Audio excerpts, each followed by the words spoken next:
আত্মীয়ের নামে লাইসেন্স করে নিজেই ঠিকাদারি করার অভিযোগ উঠেছে শরীয়তপুরের সড়ক ও জনপদ বিভাগের কম্পিউটার অপারেটর সালমা আক্তারের বিরুদ্ধে। স্থানীয় বেশ কয়েকজন ঠিকাদারের অভিযোগ, অন্যের নামে থাকা লাইসেন্স ভাড়া নিয়ে কোটি কোটি টাকার সরকারি কাজ বাগিয়ে নিচ্ছেন সালমা। শরীয়তপুর থেকে আসাদ গাজীর প্রতিবেদন, জানাচ্ছেন সাইয়েদ মাহমুদ। দেড় যুগেরও বেশি সময় ধরে শরীয়তপুর সড়ক ও জনপদ বিভাগে কম্পিউটার অপারেটর পদে কর্মরত সালমা আক্তার, কিন্তু প্রভাব খাটিয়ে ঠিকাদার বনে যাবার অভিযোগ উঠেছে তার বিরুদ্ধে। স্থানীয় বেশ কয়েকজন ঠিকাদারের অভিযোগ, সালমার দুই ভাই ও ভগ্নিপতিদের নামে 4টি লাইসেন্স রয়েছে। এছাড়া বিভিন্ন সময় অন্যের নামে থাকা লাইসেন্স ভাড়া নিয়ে মূলত নিজেই করেন কাজ।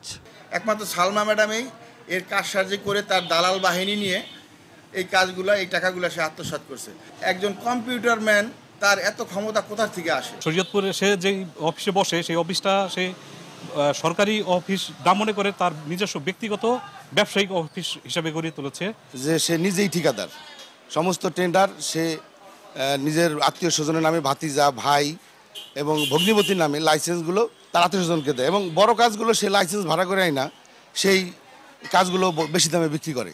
তবে অভিযুক্ত সালমা জানান, সরকারি কাজ না পেয়ে ঠিকাদারদের একটি পক্ষ তার বিরুদ্ধে মিথ্যা অভিযোগ করছে। কাজ দেওয়ার ক্ষমতাও আমার নেই, আমি ছোট চাকরি করি, ওরা সম্পূর্ণ মিথ্যা এবং বানোয়াট একটা অভিযোগ করছে। শরীয়তপুর সড়ক ও জনপদ বিভাগ বলছে, অভিযোগের বিষয়ে তদন্ত চলছে, প্রমাণিত হলে নেওয়া হবে ব্যবস্থা।